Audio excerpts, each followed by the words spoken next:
This is the Lydia and Spin with Lydia Lunch and Tim Dahl and maybe even Simon Slater pipping in a bit. It is our 100th episode. Can't believe it. Talk to me when we're at 1,000. Then you'll have something to report. Anyway, I was very fascinated to find this out. And I don't know if you knew about this, Tim, because this law actually did not end until 1974 in Chicago. Now, some cities in the U.S. used to have an ugly law, fining people $1 to $50 for how they looked. And by ugly, mayors mostly meant poor or with a disability. The laws were a pretext to force beggars, people with missing limbs or visible diseases to stay away from public space. Old school. From the 19th century, several cities of the West and Midwest had laws like this, and the last one in Chicago was only repealed in 1974.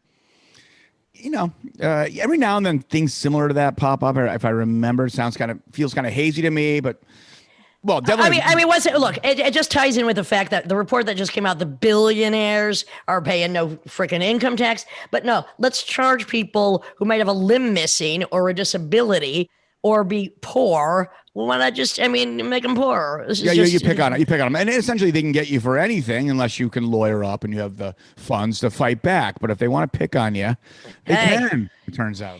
The good thing is, they don't know where we are, so they haven't started picking on us because we're just too damn pretty. Well, not just that. There's going to be some fucking blowback if they even try. I'm not going to sit down for bullshit like that. You know what? Blow back. Exactly. There you go. If I blew them, I'd blow their freaking mind, and then we wouldn't have to worry about it because it'd be like an explosion or a volcano anyway. Well, I'd punch them in the face and go, citizens arrest. Now you're the fucking ugly one. No, speaking of ugly, I think one of the most heinous images that has been recently in the news, and once you see it, you can't unsee it, and trust me, I'm trying to erase this one, is Diaper Donnie Trump with his backward pants. Or as I like, some newscaster said he could fit a family of 4 in there, but he'd first have to change his diaper. That looked like kind of like trailer trash Pampers haven't changed in a week kind of bulge that was going on there. It was like, what is happening there? He has had nothing to say about that, and trust me, it's been all over the news. Diaper Donnie, Now, there was rumors that there was no zipper, so there was the implication that his pants were in reverse, which really makes no sense. That's in reverse and with a fucking Depends under it. Well, just to prove not only is he ridiculous and can't dress himself at this point, but he's actually gone back to the Stone Age, which is where he came from. His latest bit of genius, that is Diaper Donnie. If we can easily avoid cyber attacks if we just went back to paper and pen. Is that what he said? Yes. He said if we stopped using computers and went back to paper and pen. So that's the point. And it's also parallel with his whole isolationist nationalist thing where it's like, you know what? Now I don't want this, and we're just gonna be by ourselves. It's like, is that not? He doesn't even work that way. He doesn't even know how to use a computer. He doesn't do. Right. He never did emails. Twitter, 140 characters was as good as he can get. Now, not to his defense, but as an independent point, I actually still like the paper and pen. That's pretty fast. Still, both you and I, we have notebooks. We do keep them, but however, it helps me retain information a little bit better. But of course, I'm not anti-digital technology. We wouldn't be here today. This podcast wouldn't have existed during this insane pandemic that we just experienced. Half the things I do would not exist. Although I do have to say that I did write Paradoxia on a typewriter, even though I had a computer, but that was a typewriter. I wonder if he wants those banned too. Whatever. Give me something to make me chuckle. Yeah, chuckle fucker. All right, chuckle. All right. Well, I have some fun stuff. This is kind of funny because it's so dumb also. Cyril Doorman was rescued. Cyril, maybe Cyril. I can't write. Cyril. Is how you pronounce Cyril. it? Cyril. Yeah, I'm basically illiterate. But so Cyril Doorman, he was rescued a week into his attempt to kayak between San Francisco and Hawaii, solo. he was kind of, it wasn't just like, oh, I'm a crazy person getting on a kayak going to Hawaii. He was like, he had all this fancy gear. He was trying to make the Guinness Book of World Records, but that's not an easy one to pull off. And so basically he had this damaged anchor. I think the anchors are meant to stabilize, or if he wants to sleep, he had a damaged anchor, which led to all GPS shit breaking. And he was about a week in, and I don't know. Simon's been out once you pass the bay in the Pacific. I think it gets a little rough out there. I think trying to do a solo kayak to Hawaii from San Francisco, which was he was trying to do a record of doing it within 70 days. It just was nuts. And a weekend, the Coast Guard had to use a lot of resources to go and find him. He had some emergency bullshit, so they did find him at midnight. Fucking a week out from the Bay Area. He made it, but he didn't beat the record. He doesn't hold the record. He did not get to Hawaii. Well, I don't know. This just leads into my next concept here. A team of scientists led by the University of Aveiro, a nice town in Portugal, compared proteins from 33 tissue types and found testes and brains have more than 13,000 proteins in common, many of which are involved in tissue development and cell communication. Now, it found similarities in human neurons and sperm, and they both undergo exotosis, which means neurons, they use this process to pass neurotransmitters and information to each other and to sperm, and especially when fusing with an egg. Now, they have very distinct cells, human neuron and sperm, okay, but they share several molecular features with the proteins that are in the brain. And understanding these similarities and their implications has become a topic of interest among the scientific community, because the association with intelligence with some semen quality parameters has been reported, and a relation between dysfunction of the human brain and testes is also obviously makes sense, evident. Yeah, well, we knew that. We just need the evidence. But I think that's. I'm a scientific American. Well, do you know what cryptobiosis is? I cannot wait. So that is basically the arrested metabolism. So in Siberia, they found this rotifer microscopic freshwater wheel animal. It's whatever. Deep in the core of some permafrost, and it basically went into some insane hibernation. It's been alive for 24,000 years, and it didn't die. And basically, the more complex the whole cell whatever thing, it's much less likely that you can make it to 24,000 years. But these basic things that are in the permafrost are technically wheel animals. I don't really know what that is, but it might be. I mean, they're kind of similar to the tardigrades, which are those really terrifying little microscopic walrus-looking blobs of indestructible cellular structures that they're actually sending into space because they can survive anything, even hydrochloric flows. Now, I don't mean to be the one who's constantly in men's pants on this episode, number 100, but a 70-year-old Ohio man who told cops he was a Trump man confessed to repeatedly urinating and defecating in front of his neighbor's house because they are Democrats. Now, the accused septuagenarian, Jerry Detrick, a serial pooper, was cited Sunday for littering after the homeowner caught him in the act around 3:15 a.m. in Western Ohio City. Now, investigators say that the homeowner, Matthew Guyette, called 911 after spotting a man squatting down and relieving himself near a private hedge outside his home that he shares with his husband. So upon being confronted, the suspect got up and just walked away from the property. Now, based on the description, clearly he didn't wipe. Well, that's coming to that. They subsequently identified him, a retired high school teacher and a serial pooper. Wow. And he lives a couple of blocks from, I don't know why, because they're Democrats. So, but he often leaves tissues, napkins at part of the crime scene. But, the police officer that arrived on the scene of the crime said, this leads me to believe that this incident is politically motivated. Yeah, well, it makes sense that this is in the news this week because, as we were saying earlier, it looked like Trump shit his pants, and why not? He's got shit for freaking brains. It just makes sense. It's going to dribble down there eventually. I guess it's a form of intimidation. I mean, usually the defecation as a aggressive act is a little comedy involved, but it sounds like he's pretty serious because he was pretty committed. I don't know really what his message was, but I guess he really hates Democrats. That's the way he expresses it. Dumping on the Democrats. Well, that's a good one. So staying in the political thread, do you hear about? You remember who John Hinckley is / was? Please. Yes. Well, he's in the news again because I didn't realize because he had been institutionalized in a nut house for 35 years. For the young ones who might not know who he is, he's the guy who attempted to assassinate Reagan in '81 because he was in love with Jodie Foster and he thought somehow those taxi driver. Yeah, those dots would be connected somehow.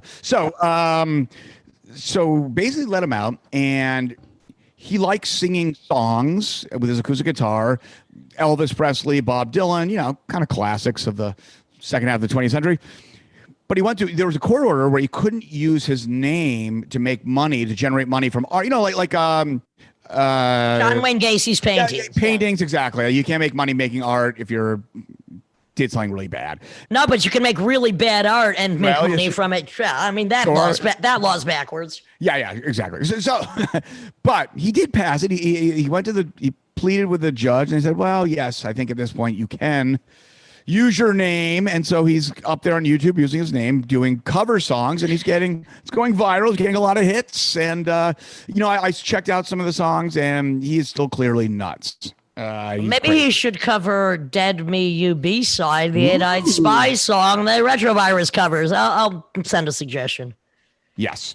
Well, Jeffrey Heim, age 25, outside of Tampa, Florida, he was scuba diving in a river around there looking for the megalodon, the prehistoric extinct giant shark. He's looking for teeth. He was obsessed with these teeth are giant. 6 grown men could stand in the jaws of megalodon. So he was looking for these things. At which point he's like, where did that boat come from? Well, it wasn't a boat. It was a blunt kind of object impact onto his head. It was actually an alligator that just locked onto his skull and basically started vicing his skull and cracked it, and he had all these staples. He somehow lived. He somehow fought that fucking thing off. But he was I think all these people were watching. He was in kind of like a little snake roll with this alligator underwater. And sometimes I think having like those kind of white trash Florida jeans, you can like wipe out on a dirt bike going 60 miles an hour and be like, hey, that was pretty cool. Like, I don't know if this was in Florida, but I also read about 2 twin gals and an alligator. This is recently as well, attacked the sister, and the other one jumped in and saved her from the jaws of the alligator. I mean, those jaws of death. Yeah, to get those things pried open is tough. So that's obviously adrenaline kicking into high gear. Just another horrifying animal story I heard is that a guy and his daughter were out in a boat and a humpback whale jumped up and headbutted her, and she's probably never going to recover. Yeah, that was an accident. That was an accident. Those things aren't aggressive towards humans. It just wrong place at the wrong time. You never know what's going to happen. Have you ever been on a whale watch, Lydia? Have you ever gone out deep sea just to see whales breach and do all their whale stuff? I have yet not to experience that, but I will one day with you. Yeah, it's something to see. Yeah, I've never chewed whale. Never chewed whale blubber either, but I don't think I'd like it. I've had whale 4 times. Japan and Norway, basically the few places that serve whale. Well, you better keep that to yourself because on this, the 100th episode. Oh yeah.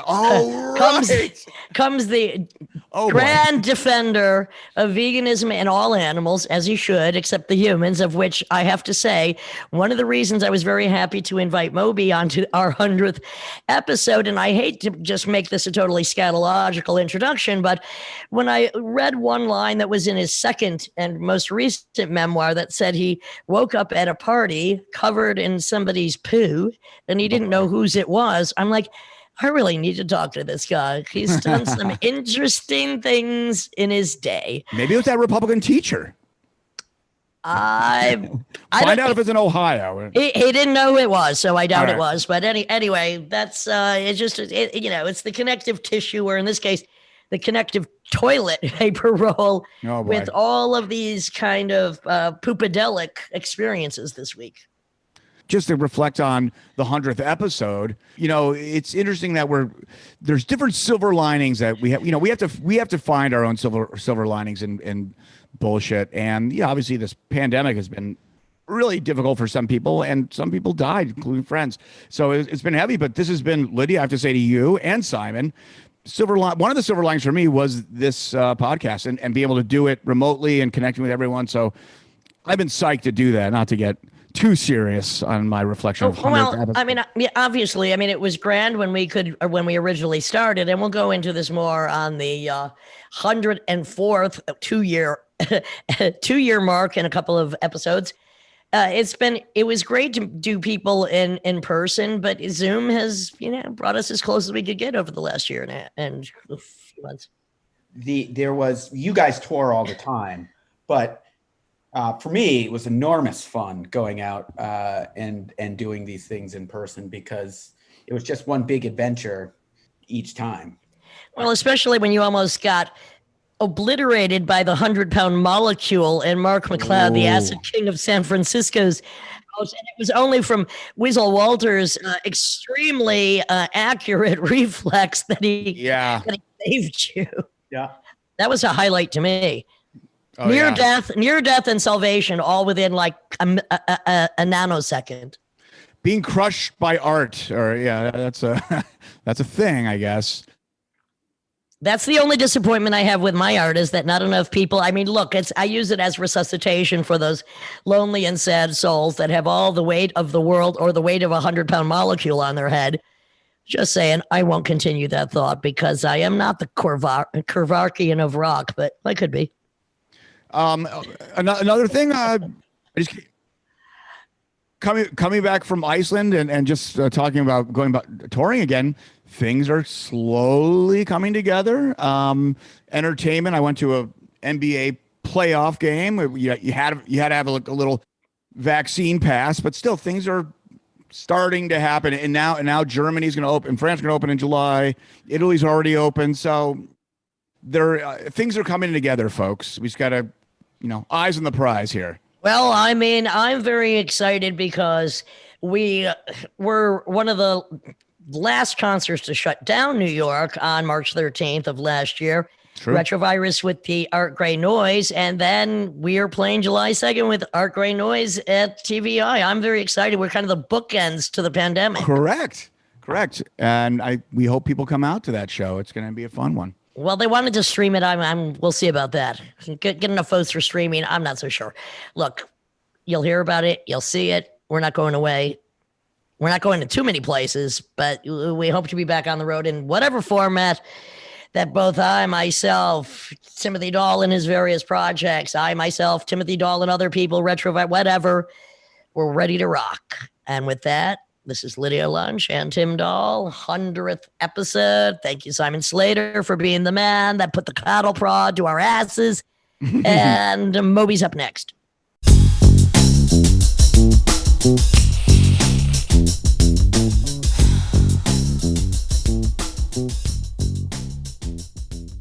This is the Lydian Spin with Lydia Lunch, Tim Dahl, and our 100th guest, Moby.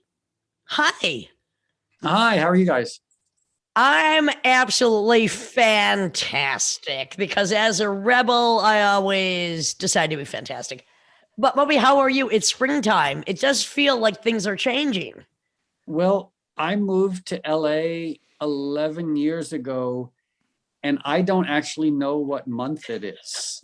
I know it's that season in LA when the mornings feel like Scotland, where it's like kind of overcast and dark and cold. And I love that. So I think it's May. So as far as springtime, like the difference between May and January this year is it was warmer in January. I lived in LA twice, and the lack of weather is alarming, other than when the devil wins and the fires come in. Are you enjoying it out there? Because it's really beautiful, but I found that LA, there's so many great people there.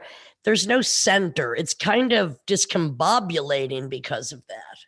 Well, you've touched on what I think is, I mean, there are many things that are wrong with Los Angeles. I live here because, I don't know, I like to go hiking in the middle of the winter.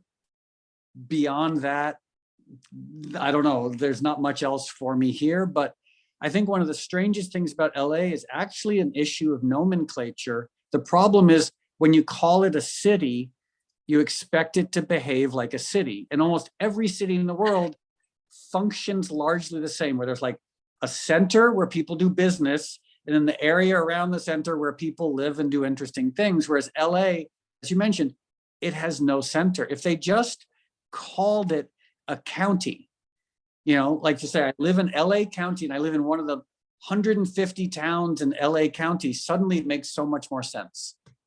I have a few feelings about Los Angeles, having lived there twice. And one is that the most haunted place in the world, it could be the Boulevard of Broken Dreams, is Santa Monica Boulevard. There are more serial killers or just random violence in Los Angeles. There's a lot of gangs there, friendships in LA. I know, but it's more serial killers than compared to what? I think, well, other than the very Northwest, there's a lot of serial killers, a lot of random, all of the best, I don't want to say the best, all of the major serial killers have passed through or been in Los Angeles. The history of possible random violence, but coupled then with the la-di-da of lovely day, lovely architecture, flowers in bloom. It's a strange juxtaposition because you can really forget about time there. As you just said, what day is it? What month is it?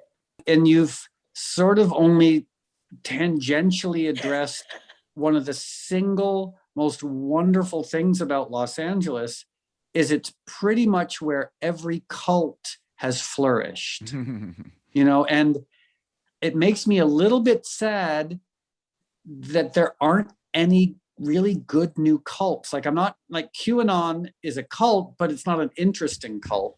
It's, you know, not like some of the amazing things that have been based here over the years. Like there was one, the Unarians, they were a science fiction cult. Oh, right. Moby, you can join. I was going to say, why was I going to say my cunt? I meant my cult. You could join my cult. We are non-denominational. Everyone should be the God they were designed to be. We shake off all bullshit that was placed upon us by parents or epigenetics or hysteria, history. And we decide to, at last, in rebellion, absolutely enjoy pleasure, not just be pleasure dogs. Welcome, Moby. Thank you. I can be an honorary member. Were Raelians science fiction also? Oh, the ones that castrated themselves. I mean, the Source family was based Source here. family, so yep. like, I just think I mean, there are many good things about modern life. It's kind of destroyed the viability of a truly lunatic cult. Because like, in order to have a lunatic cult, you can't have a lot of scrutiny. And I feel like now the moment there's a cult, there's some HBO documentary about it. So I'm a little wistful for like the good old days of cults. Well, unfortunately, the biggest and most atrocious cult is /QAnon Republicans doing the most disastrous things we could ever even imagine that so-called governments could get away with. It's kind of astonishing. The only thing I will say on behalf of the QAnons is that the things that they believe are so insane, it makes it so easy for people not to get sucked into it. Like, you know, at one point they could claim some minor thing like voting irregularities. Like, and I could see people might be able to buy into it, even though it's untrue. But then when they start talking about Tom Hanks and Bill Gates having a cult where they keep babies in cages to drain their blood to make adrenochrome, it's like, at that point, or when they talk about like the basement of Comet Pizza being a pedophile ring, even though Comet Pizza doesn't have a basement, one of the latest was that Hillary Clinton's been dead for 8 months from Kuru, which is a brain-eating parasite because you're a cannibal, and that George Soros might be old, but is he really a clone? I mean, thing is with most conspiracies, they're a quarter true, and then they just Well, go. that's the thing with Epstein, doesn't really make these things easier for us, right? I mean, so then you also have Rape Island and you have Epstein, which just kind of it gives enough energy to that kind of conspiracy-minded groups, and yeah, here we are.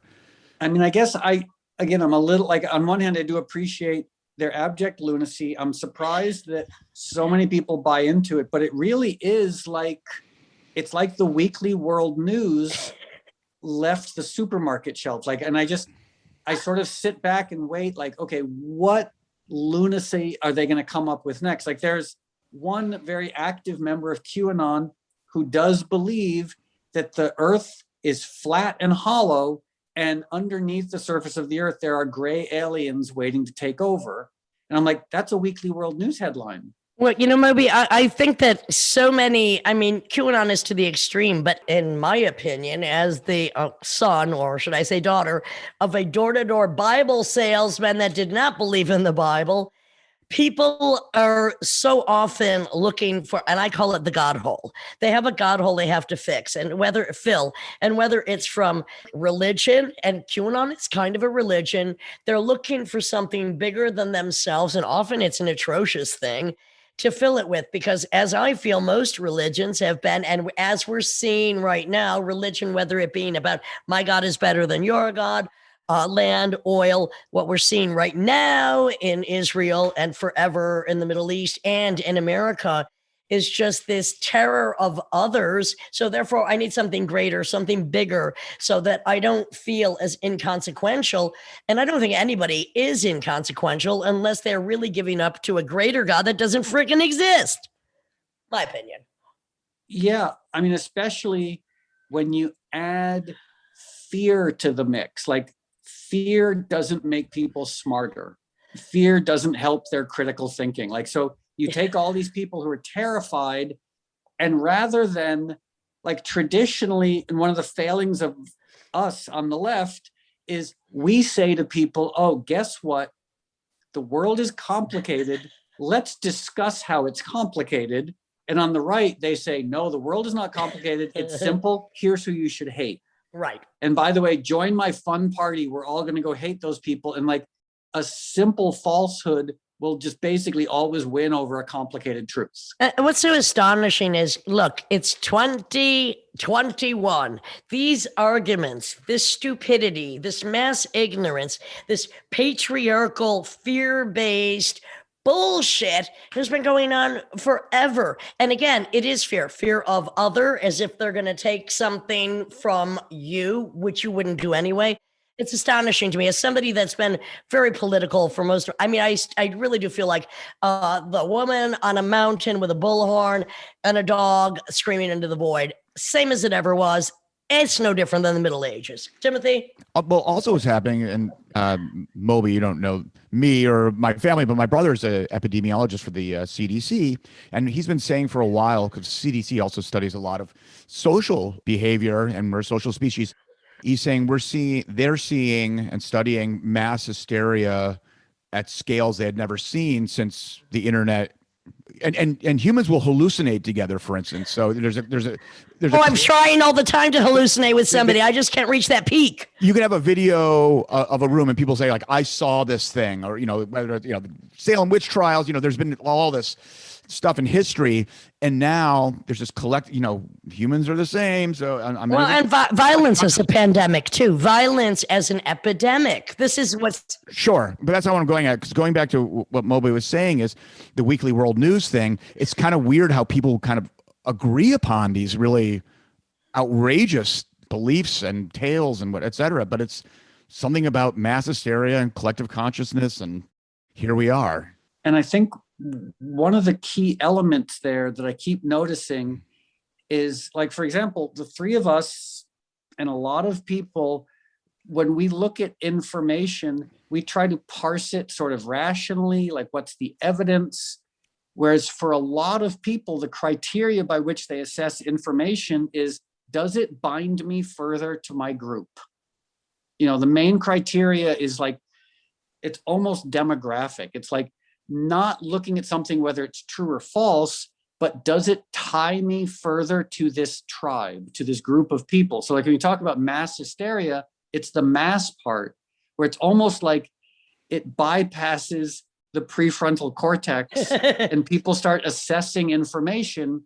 Simply, does it make them feel good? And does it make them feel like they're a part of a group? You're so right, Moby, because I recently read an article about how can we talk to people, we have intelligence, people that we think are so far gone and involved in these conspiracy theories.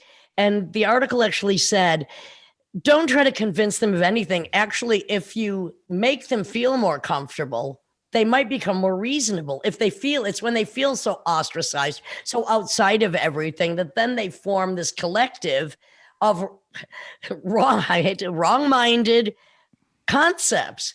And the thing is, there should not be an other. We're all other. We have to embrace the other. First of all, that's what America is. There are no real Americans. We wiped them all out when the settlers came here.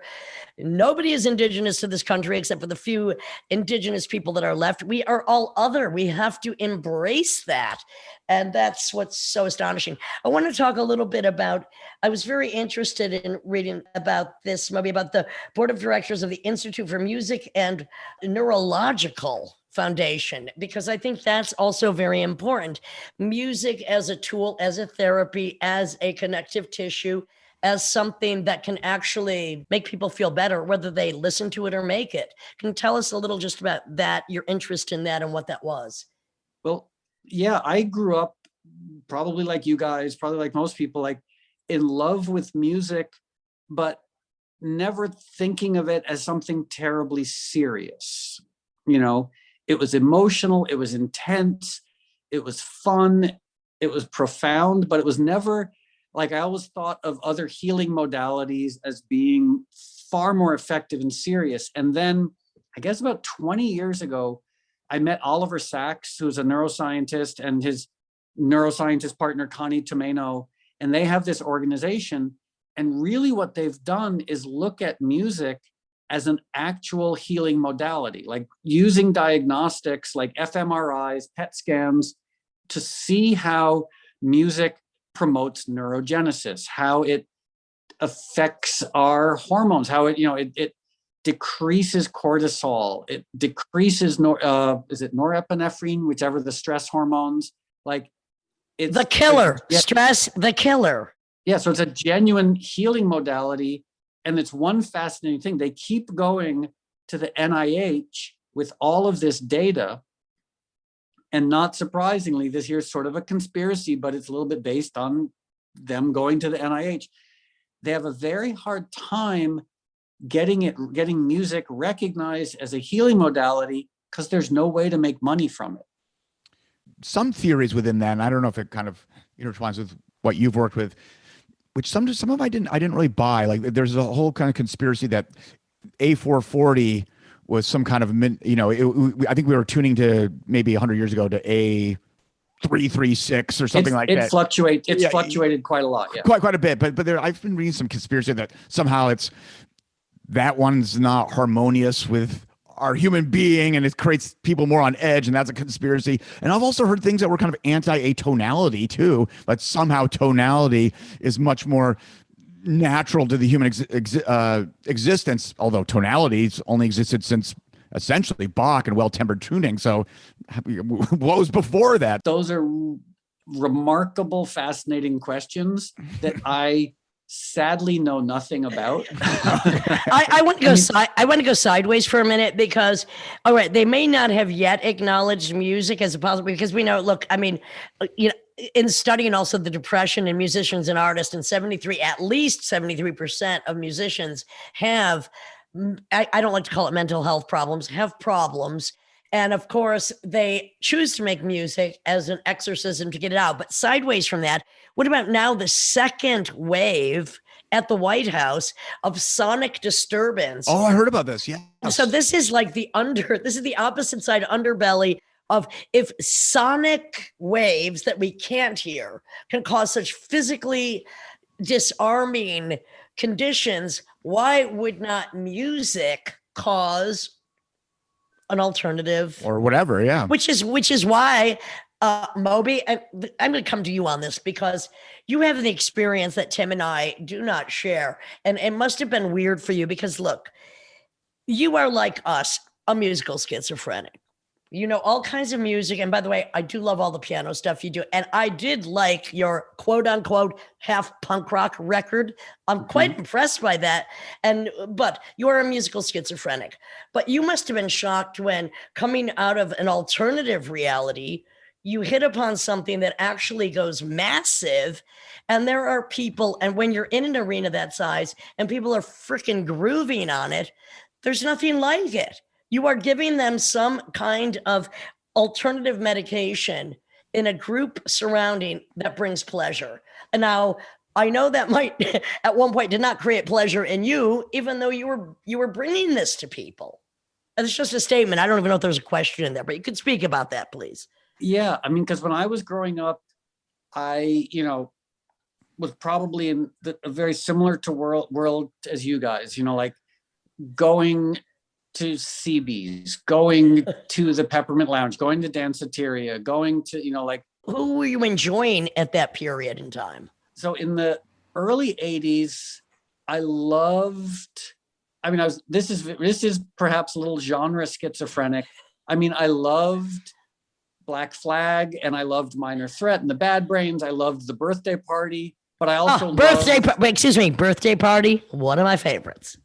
Yeah, Prayers on Fire is such a flawless record, but I also loved very delicate synth pop coming out of the UK, so it never dawned on me that I had to pick a genre. And then as the 80s progressed, I kept liking everything. So when hip hop came around, I liked that. When house music was invented, I liked that. When, and then I was signed to Mute Records in 1991, and I started making records under my own name. But I assumed, coming from sort of a punk rock background, that I would make music that no one would ever listen to. And when I started to have a larger audience, it was nice, very surprising. But one of the most surprising things is it didn't generate the happiness that I thought it was going to generate, because my assumption had been, when I was 16, if you had said to me, here's an apartment in New York, here's a record deal, here's a degree of financial stability, here's a glamorous girlfriend, I would have been like, I'd be the happiest person in the world. And you give me all these things times 1,000. And all I did was drink more, do more drugs, and think about killing myself. And that's so sad. And I think I do know the reason of that, because as people, and so many musicians are, that come out of a traumatized background, that come out of, parents don't know how to parent. And I'm not going really too deep into what I've read about. And thank you also for your coming film on your own depression and being so honest with your memoirs. But that repercussion can come back decades later, so that what we did not have as a child, the love we did not receive, the neglect we were forced into, the horror we were witness to, it doesn't matter all the wonders of the world. If we don't feel worthy, or we can't accept, or we can't get over, it's going to be meaningless. And what a and then you feel horrified for squandering all of this. What more could you fucking want? Yeah. And also what's terrifying is when you've spent your whole life working under the assumption that when you get certain things, you'll finally feel legitimate, you'll finally be happy. And then you get those things and you don't feel legitimate, you don't feel happy, but you don't know what else there is. And it's this terror And then you drink more, you do more drugs, and you beat yourself up for your inability to find happiness. And it must be so difficult too when, look, again, I want to go back to your musical schizophrenia, because that is something that I really respect in you, being one myself. And I do love the piano stuff, and I do like the punk rock stuff, but it must be also very difficult. Look, you're just doing what you do. Suddenly you're huge. Then you do something else. Suddenly they can't stand it. They don't get it. They don't like it. They cut you down. You're doing what every other rock star does, but somehow you're the worst example. I'm sorry, Moby. I've yet to hear how you are actually the worst example of a fucked up rock star at the height of their career. Keep trying, friend. You already did that. But that up and down, that wheel has got to be so confusing and so painful. Look, I mean, where are you now, Moby? Where are you now, Moby? Just asking, my friend. Where are you now? You're in a good place now, would you say? Well, here's the thing.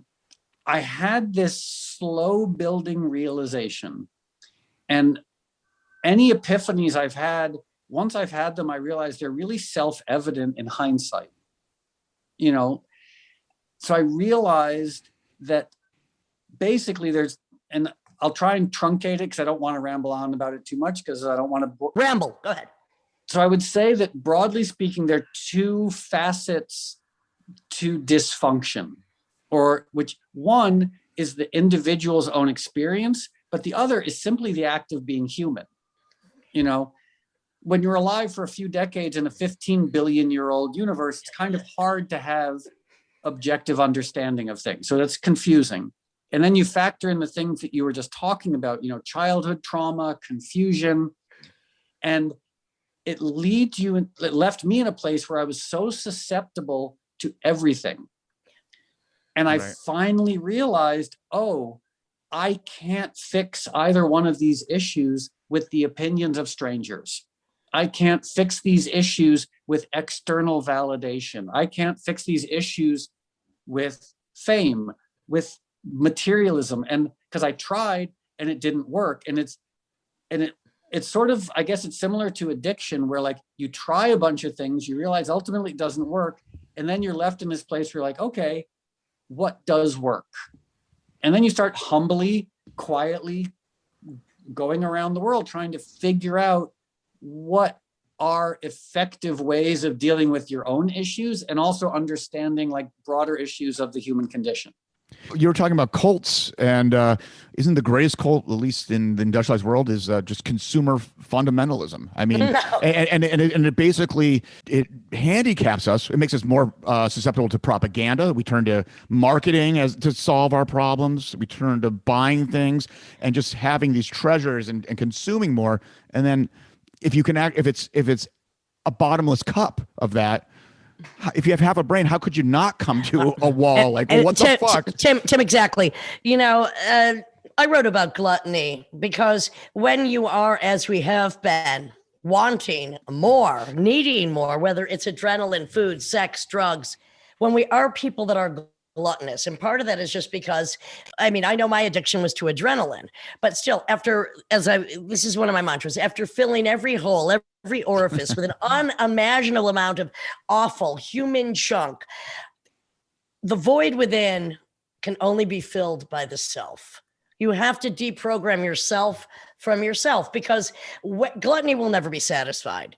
And until we can realize and appreciate, because we were never appreciated in the beginning. We were ignored, we were abused, we were maltreated, we were misunderstood. Until you can fill the void with yourself, and that isn't just a narcissistic thing. Self-love is not a bad idea. It's if you can't love yourself, and you have to, because the more you love yourself, which is why people love rock stars, they pretend to love themselves. I think the more that you can actually show what love is and love other people. With all this kind of soul searching and whatever sobriety and stuff you had to go through, another person who had to go through that was one of your former feud partners, Eminem. Have you run into him? Have you guys made peace maybe on this subject? Like, here we are after all of our insanity and our hyper popularity, and now here we are just trying to be human and stable. Do you know, it's funny?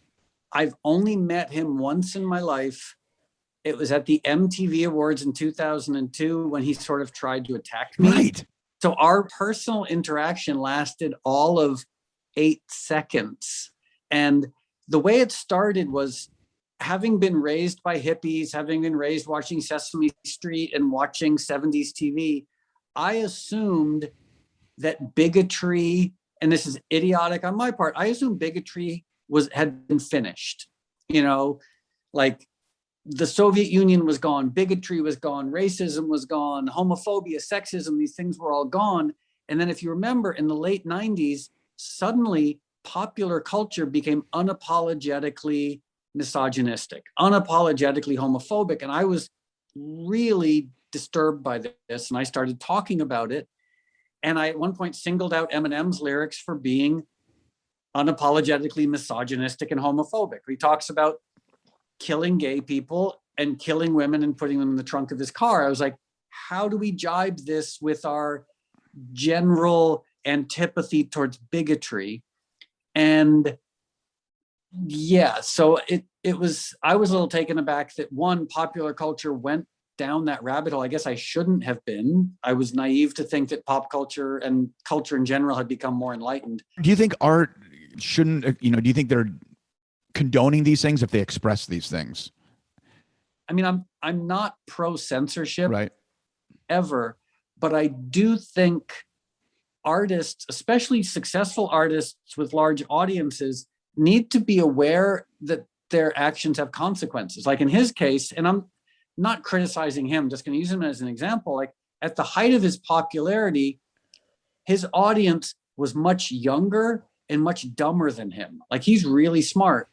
But when you have like 12-year-old dumb suburban kids not understanding metaphor, not understanding narrative devices, they think it's literal. Okay, I'm going to jump in on this for a minute because I had to debate Jack Thompson, who with Tipper Gore instituted record labeling, and I had to defend Two Live Crew. That's not the point. I wasn't defending Two Live Crew.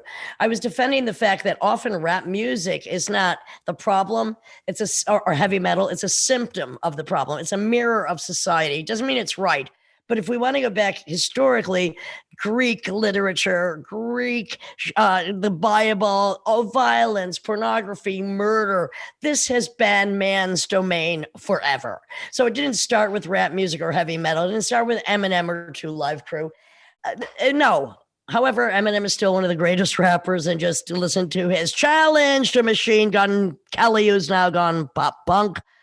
But still, wake up, people. Because do they mean it? Do they not? Are they just rapping? How dumb are they? They're not. They're smart. And now that everything is being canceled, it's gone too far. Put it that way. It's gone too far. Yeah. And I think that the important thing, like it was funny, basically in the late 90s, and this is going way, way, way back, I was sort of told by a lot of people in radio, TV, to basically shut up. I was told like, oh, really the subtext was, the unsubtle subtext was, they were all making a lot of money, the record labels, the radio stations, the magazines, etc. They were making a lot of money off of misogynistic, homophobic.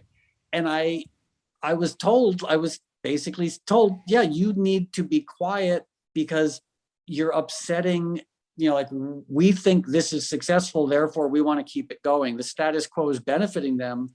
And I do remember I was talking to some executives once, and I asked a simple question. I said, so a lot of your artists talk about brutalizing women and gay people, and you happily sell their records.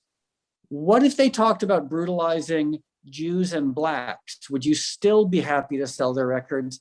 And if the answer is no, as it should be, then why are some types of bigotry acceptable and some types are not? And it was, their answer clearly, what they couldn't say was, oh, well, we're making money, so we don't care. Well, I mean, but I have to say, though, you had Busta Rhymes on your second festival. And I love Busta Rhymes. I think he's an incredible talent, but he definitely touches on misogyny and these things in his lyrics. I mean, I have, just by having his records, that. Honestly, in my ignorance, I didn't know that I love hip hop, and there's a lot of it that can be, it can be challenging, but like, I didn't know that he had any homophobic or misogynistic lyrics. And had we known that, if I'm being honest, and I don't want to invite more controversy, had we known that, we probably would not have been able to tour with him. Okay. Maybe your job is to present a different side. And also, I mean, unfortunately, what do we want? A clean cut hip hop? And then what do we have now? What's interesting to me is we've gone from that to now we have Cardi B. Now we have actual female sexual assassins like Nicki Minaj and Cardi B. Has this gone so far in the other direction? I mean, the pop pornification of music, I don't even know where I stand with it, because on one side we have cancel culture. On one side we have, talentless, silicone enhanced, unthinking Kardashian type representations. Then we have Cardi B, who's obviously not dumb, but promoting the most banal sexual revenge against what hip hop presented before. I don't know where we are right now. This is like one extreme or the other. Cancel culture, Cardi B. Where are we right now? I have no idea. I don't think anyone does. It's a very fractured, confusing time. And when I get too confused, luckily I live right by Griffith Park, and I just go for an hour-long hike and don't look at people, and I feel a lot better. So how much time in your day do you spend on music these days? Well, see, I love working quite a lot. So I work 7 days a week. Okay. And I work on a whole bunch of other things like different activist initiatives, working with different 501c3s. But in terms of working on music specifically, I say 4 hours a day. All right. Sometimes more, maybe sometimes a little less, depending on what else I'm working on. But at this point, I've forgotten what else people do. Like when I hear about people taking vacations or spending time with family or having relationships, I'm like, I'd rather stay home and work or go hiking. Like between working and hiking, it doesn't leave a lot of room for interpersonal I stuff. think the cocooning that we've had to do in the past 14 months, I think that some people are getting so used to cocooning. And it also reminds me, look, when we were teenagers or before the internet, things went at this pace. Hey, did you ever run into a mountain lion on any of your hikes out there? No, I have to say, again, going back to like the things that are good about Los Angeles, because clearly the bad things are pretty easy to identify and they're always there. But one thing I love is when I first moved here, I was going for a long hike and I realized that one of the most wonderful things about LA is humans are not actually at the top of the food chain. Wait, so between mountain lions and great white sharks, and is that where you're getting at? Well, coyotes, Right. there's a lot of things, everywhere, coyotes. There are a lot of things that if we were to fight them one-on-one would probably win. Like a big rattlesnake, we would probably lose to the rattlesnake. The black widows, coyotes, mountain lions, like there are a lot of things. Luckily, they're all very sort of reclusive. Like it's one thing that I've learned is like, it seems to be only humans who wage stupid fights. Like we're the only people who fight over a parking lot or a down jacket or a pair of sneakers. I was going to say, the more the sophisticated the social order of a species is when they start killing each other. So killer whales, dolphins, the great apes, we will do it. And, the less complicated the social order, they just kill to protect or to eat. Okay, Moby, if you were going to be eaten Oh, no. by an animal other than myself, I'm not Hannibal Jr., what would you like to be eaten by? Well, there's two aspects to that. One is being eaten by or the suffering before being eaten. Oh, boy. So it's almost, you could say there's two parts, killed versus eaten. Right. That's a big difference. Yeah. Because eaten can be very benign, because you're dead. Whereas killed is the terrifying one. And if I was going to be killed by something, it would be if I was much smaller, I would pick a coyote because coyotes kill instantaneously. Like it's less than 1 second and they kill something. I wouldn't mind being bitten in half by a shark, but first I'd want to swim and hold its underbelly. Tim, what about you? Well, the thing is, a crocodile drowns you before they eat you because they swallow you whole. So basically, you're not really aware that you're being eaten by something, which seems kind of like, oh boy. But boy, the terror of being like pulled by a crocodile and held underwater. That seems quite unpleasant. You don't think it goes pretty quickly? You think you're actually, well, it depends on the case. Well, I had to ask because I know you don't eat meat, and I was just worried that maybe meat might eat you one day. So I was just oh, that's fine. I mean, I'm all in favor. And as far as being eaten, what I would like to be eaten by is basically, it's actually in my will. There are these things called mushroom suits where it's not a coffin. They put you in a mushroom suit and they put you in the dirt. So I want to be eaten by everything. Like I'm like, I want to be the equivalent of like a Las Vegas buffet for microbes. Nice. I actually know about these mushroom suits. So Moby, I'll have your pinky full of mushrooms. How big's that? The biggest mushroom in the world in Michigan? It's like 36 miles. It's like the biggest living thing on the planet right now. It's like it's insane. But did you have concerts set up in 2020 that were canceled, or were you mostly just doing work at home? No, I had this realization that, again, it took me a while to finally admit it to myself. The realization was, I love playing music. I hate touring. Whoa. Okay. Like, I truly hate. I don't like being backstage. I don't like airports. I don't like hotels. I love playing music. So like my ideal way to play music is to sit in my backyard and eat vegan pizza with friends and play Neil Young covers. Like that's, whoa. I'd rather do that than stand on stage in front of 100,000 people. Would you say that was parallel with just living a cleaner life and sobriety, is when you're like, wait a second, you take away this kind of filter of that's kind of just knocking me out, and I have to actually be very clear and sober and be like, you know what, it smells bad in here. I have no sleep. Like you really have a clear view. If Moby enjoys playing music 4 hours a day, we know what touring is. 20 hours or more of waiting and maybe 1 hour of playing. Exactly. That 1 hour is fun. What about the other 23? Exactly.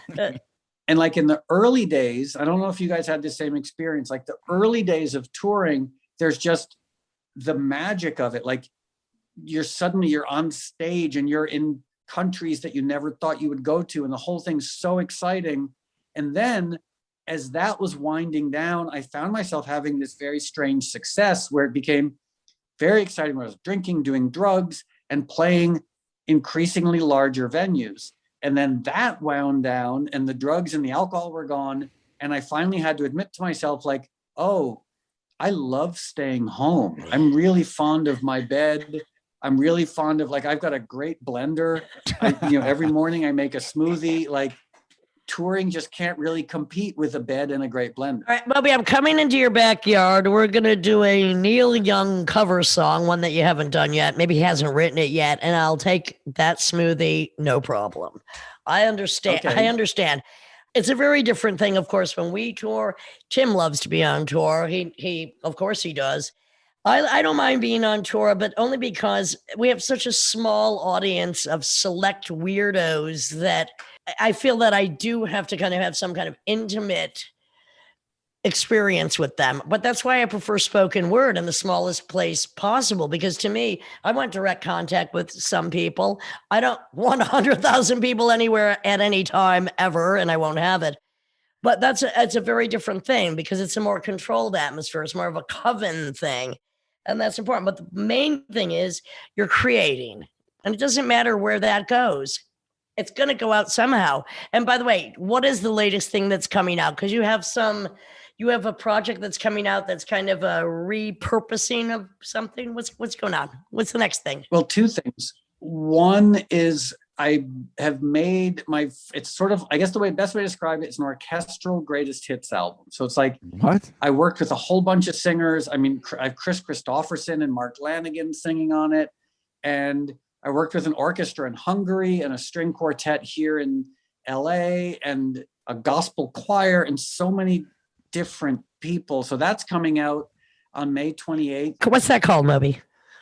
It's called Reprise or Reprise. I still don't know. Did you hire an orchestrator to do the arrangements for the full orchestra and the? Well, I did the arrangements, and then I hired an orchestrator to sort of almost like assign the arrangements. Like when you're looking at the orchestra, saying like, well, the cellos should be doing this here.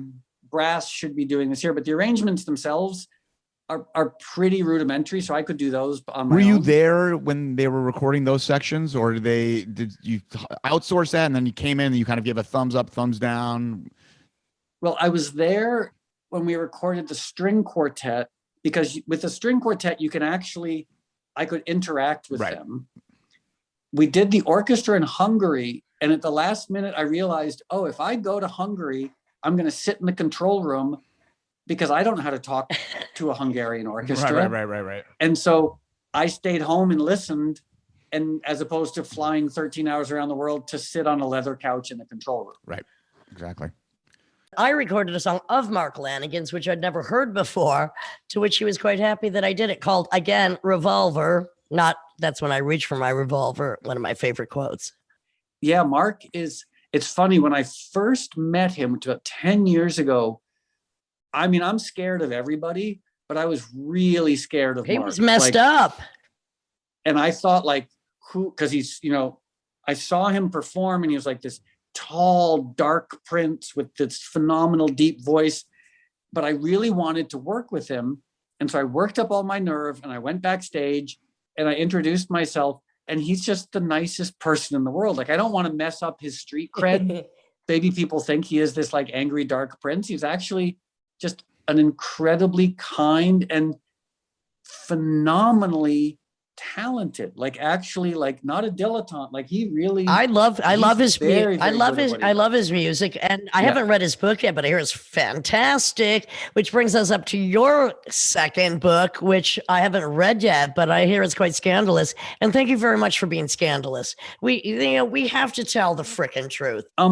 It's surprisingly well. I've written these two memoirs, and in writing them, I decided that only one person in the books will ever be thrown under the bus, and that's me.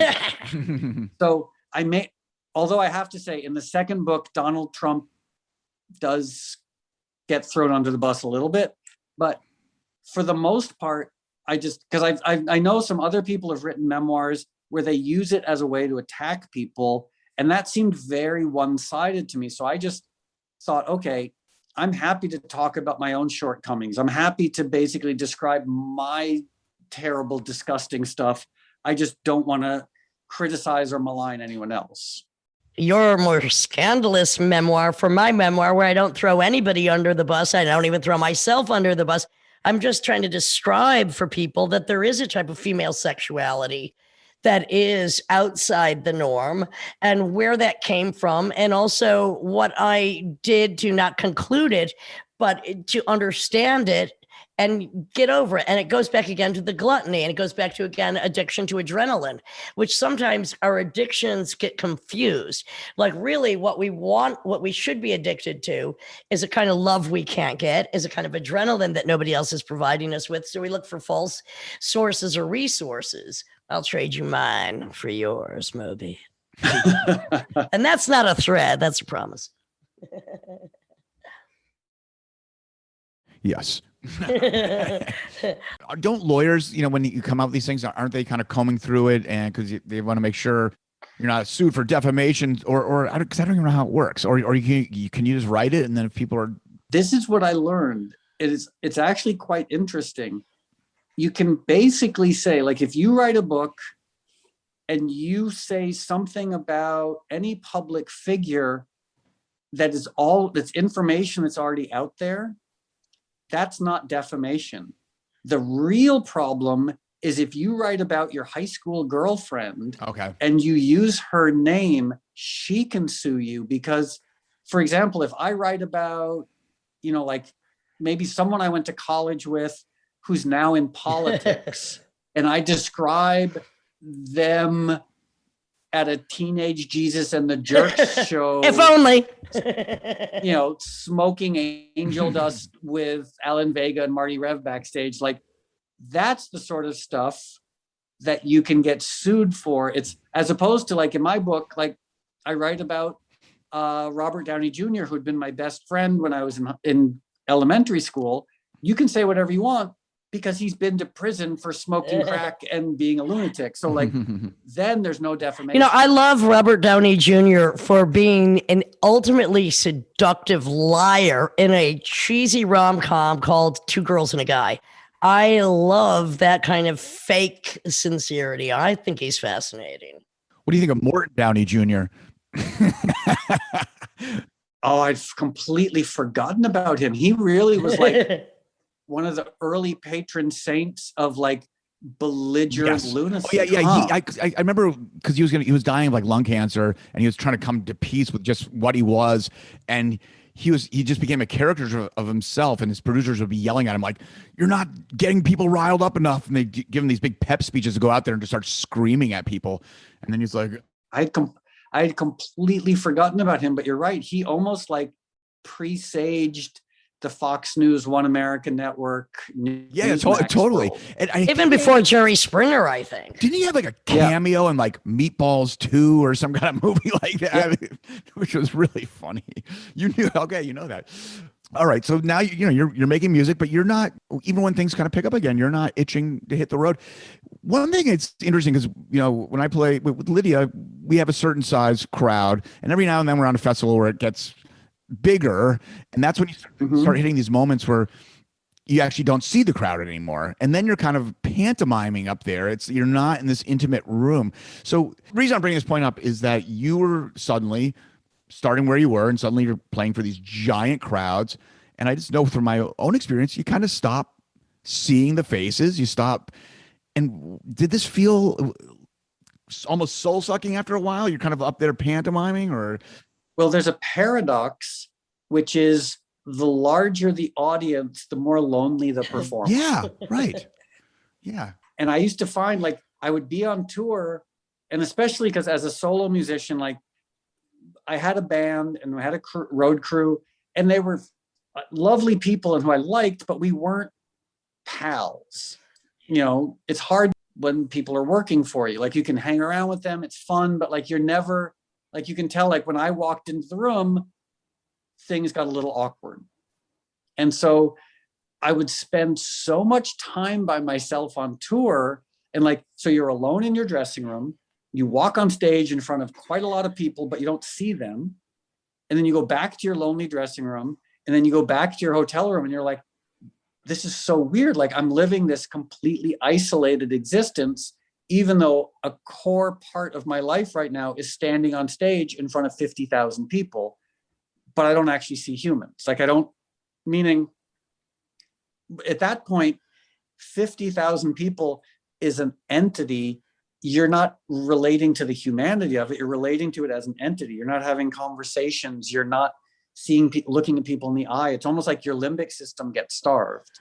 Oh, yes. I mean, it's also, it must be really difficult too, because people like to, with me, many people like to plant their fear upon my face, but they like to plant something upon you, which may or may not be you, and expect that. So even if you were to have some contact, like I have to do the merchandise table. I call it the hugging booth. This is on a very small scale though. And it's necessary on that level, but with an entity, this body of swarming, even if you had contact because you've reached this level of success or fame, people treat you differently anyway. They expect something, and it's like they don't know who you are. I always like to say in my spoken word, you don't know who I am. You think you know who I am? You don't know who I am. Well, it's another sort of self-evident epiphany that I had over time, which is there's a huge confusion. It's almost a conflation when the public figure you has the same name as the private you. Yeah. And when the public figure you can deliver validation to the private you, I would very happily identify with that public figure. But then the moment the public figure is being crucified, I'm like, what's going on? Like, these people don't know me. Why are they crucifying me? But then you realize you have to almost erect a boundary, a barrier between the private you and the public figure you, which is very confusing when it's the same name and the same likeness. And when your work as a public figure is autobiographical and personal, it sometimes can be, I think it can be very, very confusing, but it's really helpful to remember, like, when someone attacks you in public, they don't actually have a clue who you are. Right, they don't. Like, they're attacking an idea. There's been a lot of hate aimed at me for many reasons for many decades. And I don't fucking care. You get it or you don't get it. But that's how you have to be. And that's just the way you have to be. That's what I'm giving you, Mo, because who fucking cares if they get it or they don't? You're doing the fucking work. You're a musical schizophrenic. You've given to a lot of just causes. You like coyotes. You go hiking. You make smoothies. What more do people want? And you've released a ridiculous amount of music and you ain't stopping. They don't like it. Send them over here. Well, I mean, that's some of them, but sometimes you actually have to deal with actual lunatic stalkers who actually give you like death threat. I mean, that's a whole next level. That's a whole nother thing with the. Well, I remember, do you remember those websites from about almost like, I don't know, 15 years ago, like Gawker and Gotham? Yeah, of course. So I used to be such an over-the-top narcissist that I would read everything that was written about me. I would go online and I would Google search myself and I would have to see what people were saying. And I read this one Gawker or Gothamist, it was a comment on something. And this one person said, basically, they hated me so much that if they saw me on the street, they were going to stab me and watch me bleed to death in front of them. And I thought to myself, well, this is not good because I don't know this person. Right.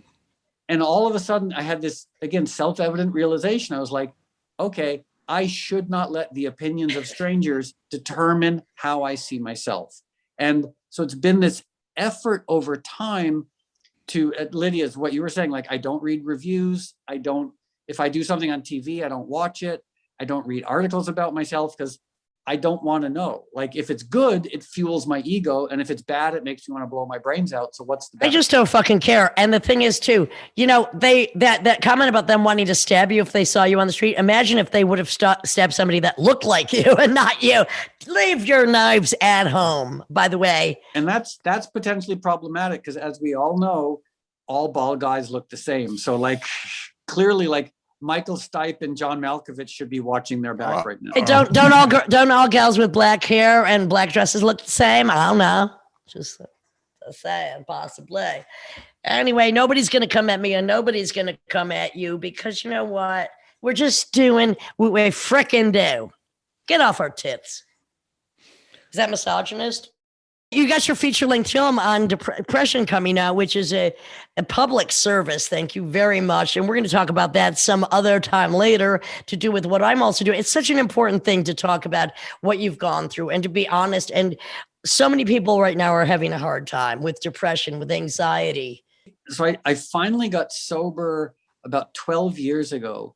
And one of my favorite things about going to AA meetings, because I finally accepted this is how people can get sober however they want. But like for me, it was going to 12-step meetings.